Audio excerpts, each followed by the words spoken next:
Coming up on the next Mississippi Roads, we hike through the woods with the forester who forages.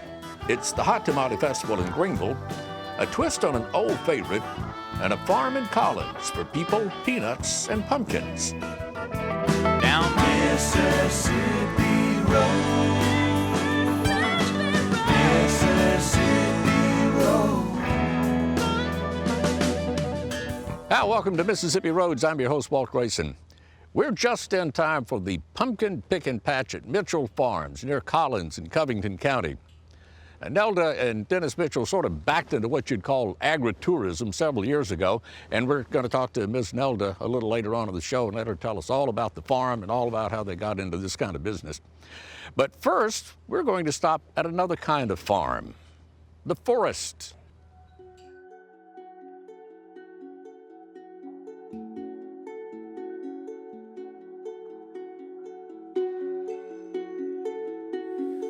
Yeah, here's more.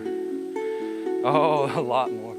Working in forestry, you know, I'm required to be in the woods every day. And I enjoy eating from the landscape, foraging basically. It's something I got into when I was big into organic gardening and started realizing there was an organic garden all around me that I didn't have to tend to. All I had to do was harvest. And what I'm looking for today are black trumpet mushrooms. Golden chanterelles are in season right now. And those are the mushrooms I like to focus on most because you can't find them in a store. And if you do find them in a market or on a menu, you know that they had to come from the wild, that somebody spent the time walking through a forest with the knowledge and skill set that it takes to gather them.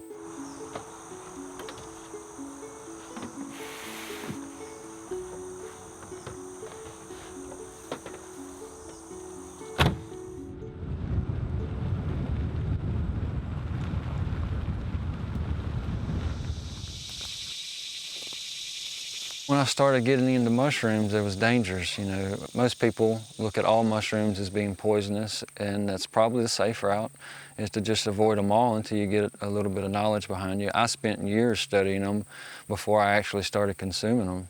So, you know, taking your time and being safe, and the old saying, when in doubt, throw it out. You know, don't take any risk when it comes to especially mushrooms. There are some very deadly mushrooms and toxic mushrooms that can hurt you. But there's a lot of really choice edible mushrooms that are easy to identify with just a little bit of help and a little bit of study and a little bit of time spent with them in their habitat.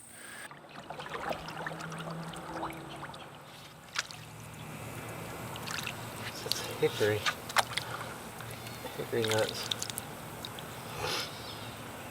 This whole bank right here, there's a persimmon, there's muscadine, there's blackberry, there's and pawpaw, which is what we're fixing to get. So you don't want to try to harvest the fruit from the tree that's still firm. When they're ripe, they'll fall on their own. So when I find a grove of pawpaw trees, I'm looking for the ones that have just hit the ground. And a lot of fruits are like that in Mississippi. I mean, they're not ripe until they hit the ground. Passion fruit, a lot of people in Mississippi call them maypops. It has a beautiful purple flower. Those are another fruit that they're only ripe when they fall off the vine.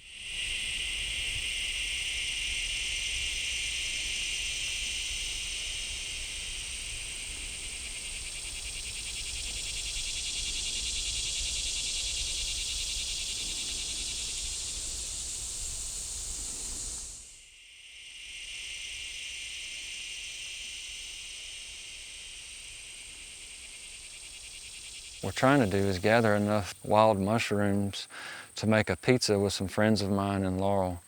And we try to get together whenever we can, and I bring them the foods, and they wow me with their culinary skills, and the two worlds come together nicely and taste. It's real tasty. We got the chicken of the woods, and we've got some black trumpet mushrooms. I didn't expect to find those today, but and then I've got a bunch of golden chanterelles also. Look at those. That's what we had. We made before. Right? It's unbelievable what really grows here in Mississippi that folks don't know about, and through Joseph, there it is. Well, that's the interesting thing about this guy, who brings something to the table and then cook it and eat it, and that's what we're going to do tonight.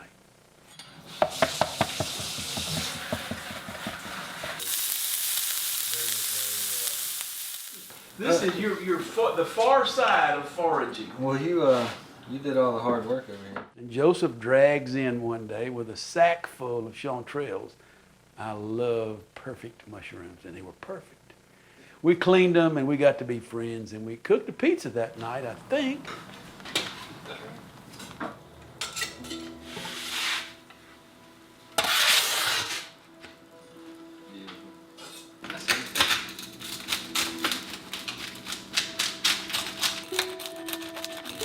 You know, foraging and sharing that knowledge with your friends and family, it's another way to bring community and family together.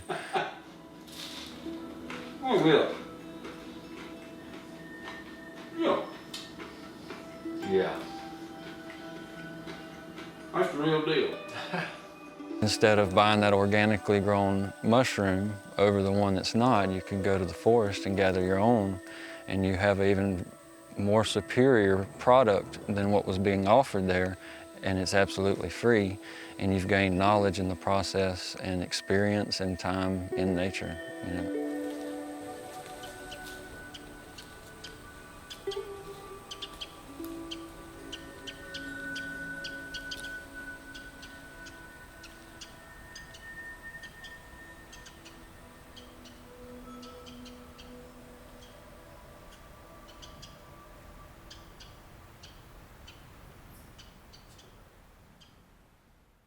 Well, let's go from traipsing through Mississippi woods to tasting Mississippi tamales.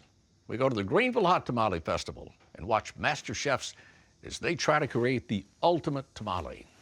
This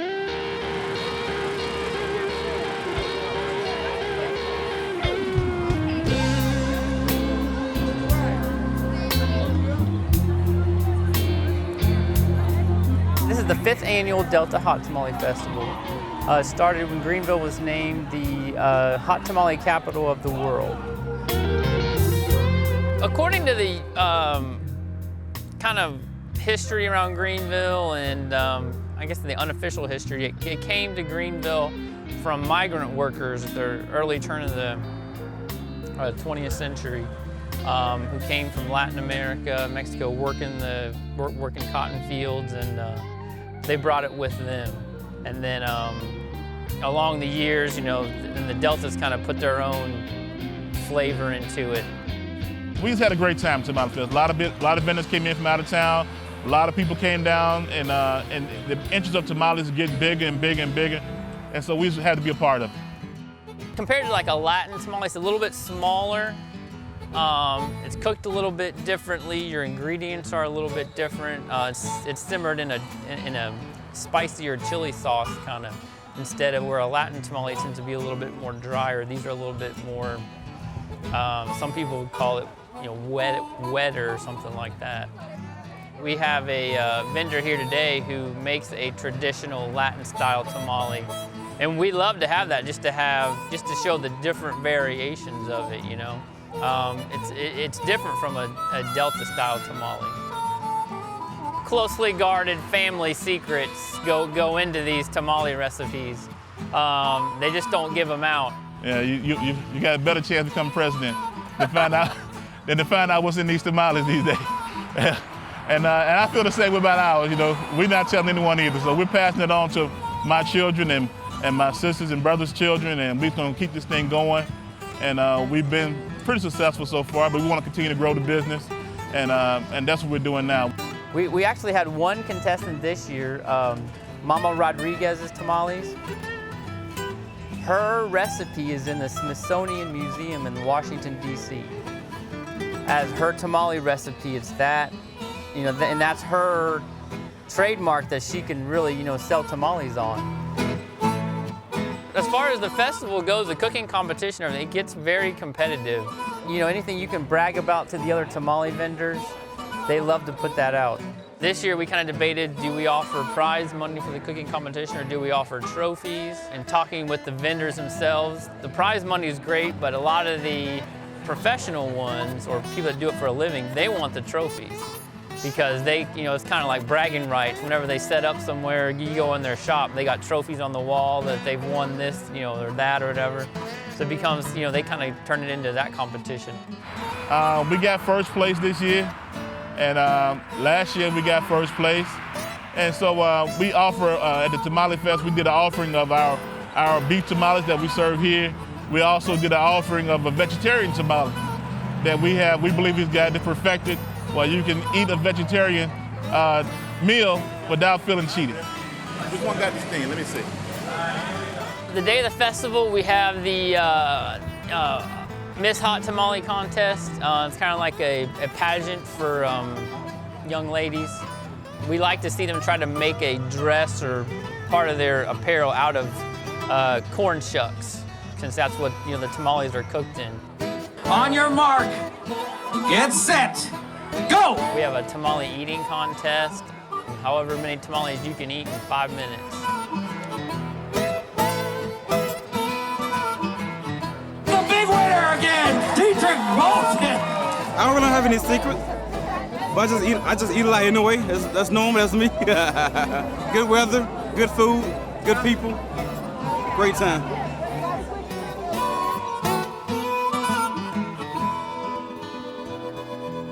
And next we're going to take a look at and a taste of a twist on an old favorite. Twisted Burger in Columbus and its owner show us how a hunch can pay off in an unusual and delicious way.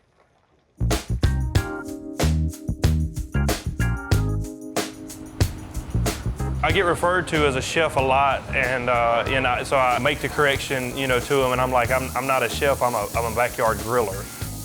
Before we started the restaurant, I was working in sales and estimating for a commercial roofing company. I'd been doing that for about 2 years, and then off a whim just decided to open up a restaurant and get out of the roofing business. I didn't know why he wanted to open a burger place, but I was behind him from day one, and I've been with him ever since. A lot of this has always came from me grilling in the backyard, having friends over, family functions, things of that nature. You know, we would obviously just grill, and so we just kind of turned it in from, you know, backyard grilling to restaurant grilling. The good thing about having a restaurant is you get to meet a lot of nice people, stories that you get to hear, people you get to meet. I couldn't trade that for anything. As you see, we have 2 burgers, 2 fries, 2 cheeseburgers, Green.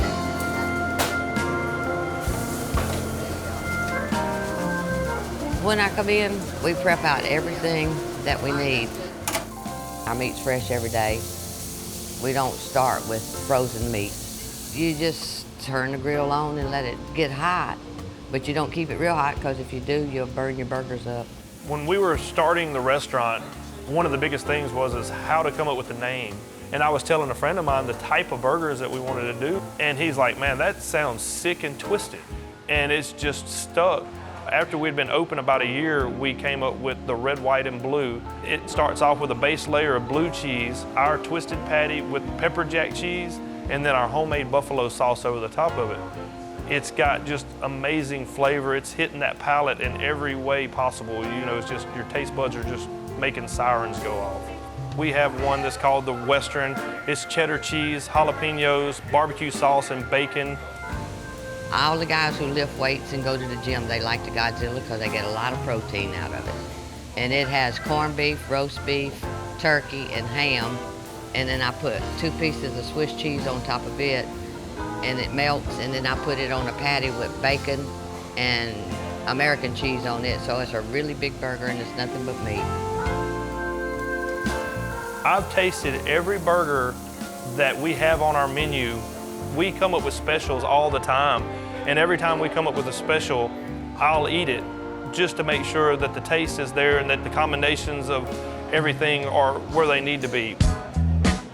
Mom and pop style restaurants, local restaurants, you don't have the name recognition that a lot of the franchise restaurants have, so you depend upon you know, the local clientele to support you, and word of mouth and things like that. So you really got to have a great staff, you know, for the repeat customers who come back all the time. 3 more fries, 4 burgers. When we have a whole list of tickets hanging up in front of us, it gets intense, but we get it out. I mean, man, it's a great place, man. Actually, real burgers is nice. Had them out every morning. You know, great season, everything. Good burger, man. Come try it. Even though I own the place, I never consider myself the owner. I don't consider myself a boss. I'm the guy that's gonna work just as hard as the guy next to me, and I'll work 7 days a week. The biggest thing owning a local restaurant is you couldn't do it without the support of the local clientele, you know, the citizens of Columbus, West Point, and the surrounding areas. They support us really well. We have a lot of repeat customers that visit us sometimes more than twice a week. They get to know our waitresses get to know them. They know them by name. They can come in and the waitress already knows what they want to drink and probably what they want to order, but they still give them the courtesy of ordering, but they probably already have it in their head what it is they're gonna get, how they're gonna get it, and what they want for their sides. When we started this, the set goal was to have 1 restaurant. I really don't know where it's gonna go from here. I just know that personally, 3 is about all that I would like to try to handle. But if we get things going right, you know, franchising may be something we look forward to doing in the future. Yeah, they like our burgers because they are fresh, and we do give them a different taste than just plain hamburger meat. Order up!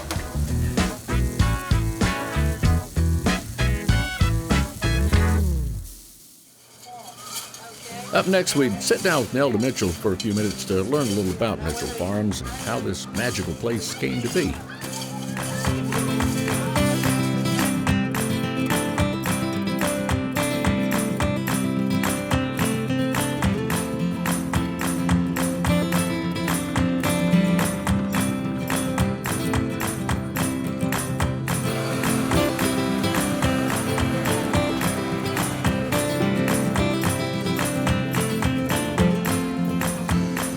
We got married when we were in high school in 1955. We thought we knew everything. And this farm came up for sale. There was 360 acres in this plot. Came up for sale that spring.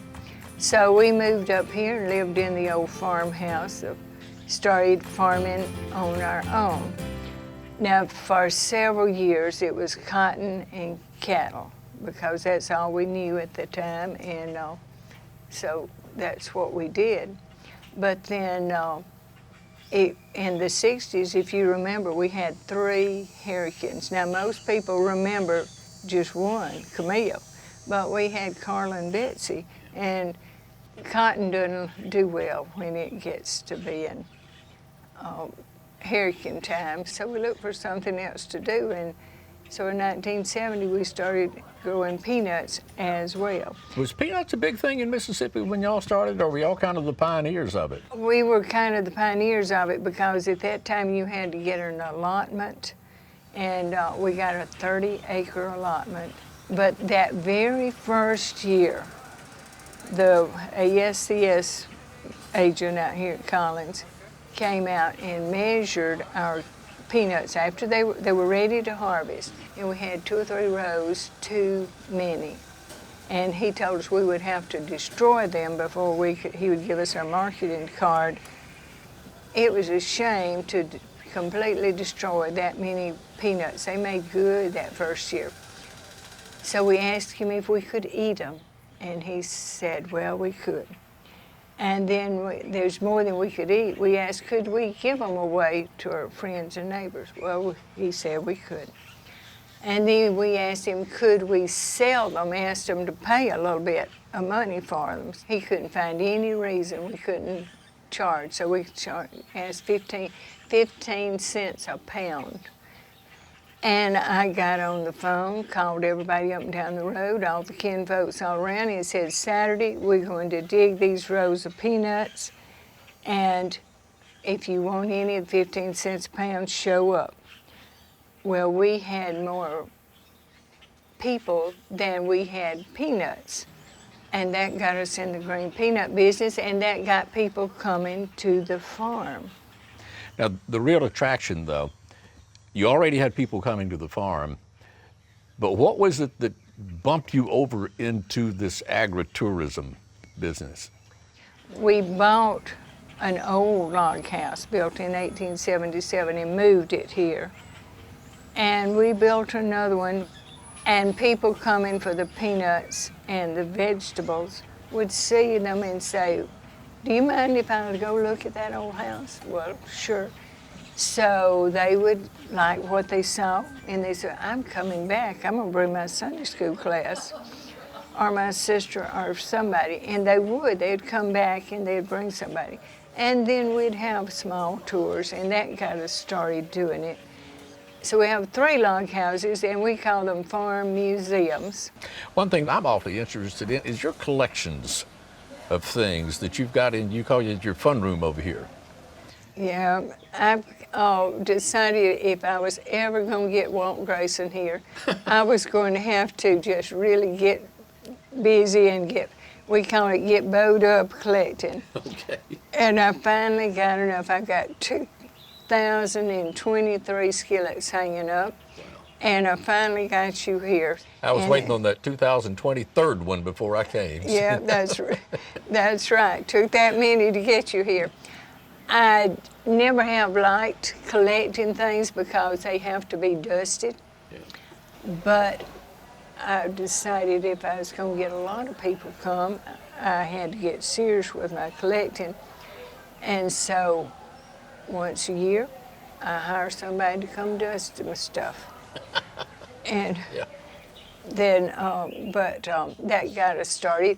It's, a lot of it's real unique, though. If you really look at it, it's really unique.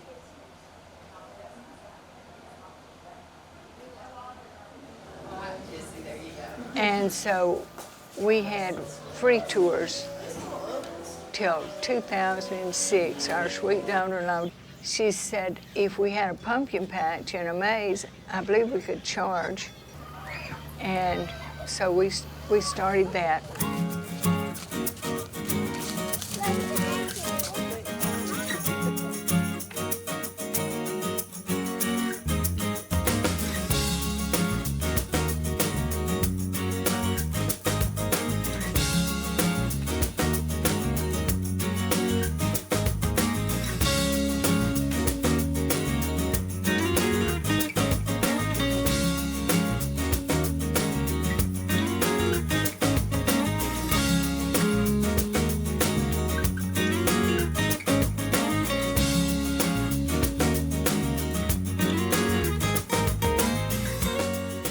We had a playground for the children, the pumpkin patch and the maze. And so in the fall of the year, we try to entertain people. Fun country things, farm things, where children can really get sand in their shoes and corn in the pockets, and it's fun. Fun, fun, fun. And they love pumpkins. It's amazing. Now, everybody that pays admission gets a free pumpkin. And they love pumpkins. Do you have any earthly idea how many visitors you have per season? Oh, roughly around 40,000.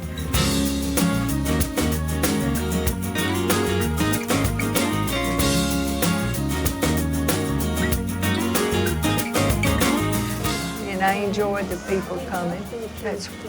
It's wonderful to have people to come, but it's even more wonderful when they have a good time. Dennis and I both are still able to work, and I had much rather be able to work than have $1 million.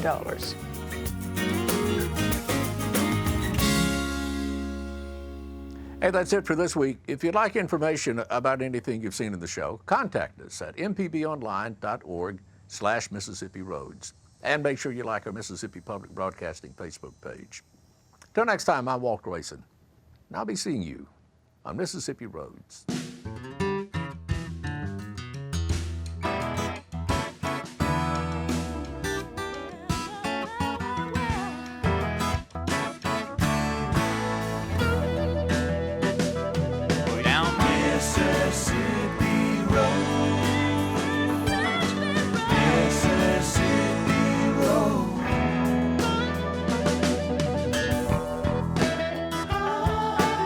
Mississippi Roads is made possible in part by the generous support of viewers like you.